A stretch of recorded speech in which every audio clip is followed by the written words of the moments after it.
A Turkish analyst says that the United States is plagued by persistent racism, which has deep roots in the American society.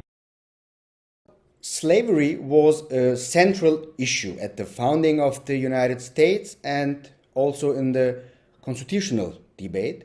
And actually it is well known that racism has its roots in early American history. This racism was legitimized in 1896 by the Supreme Court, which regarded the separation of people according to skin color as constitutional.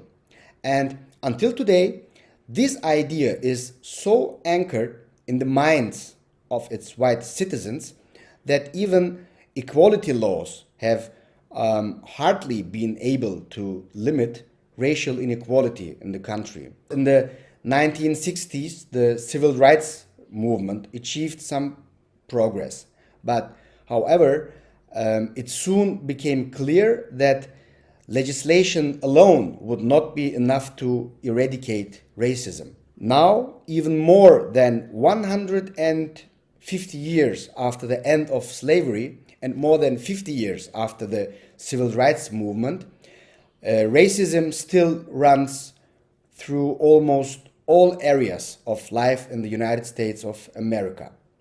All men are created equal. This sentence, which is in the Declaration of Independence, was a lie and is a lie today. We know white Americans are still richer, healthier, and more privileged than black people. And so-called structural racism serves as a basis for America's white elite to maintain their power.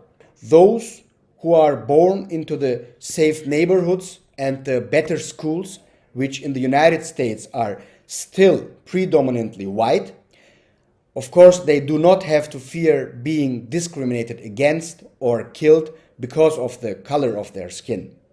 Blacks and people of color die disproportionately from the coronavirus, and also in general the access to health care is unequal in the United States, and especially African Americans are much more uninsured.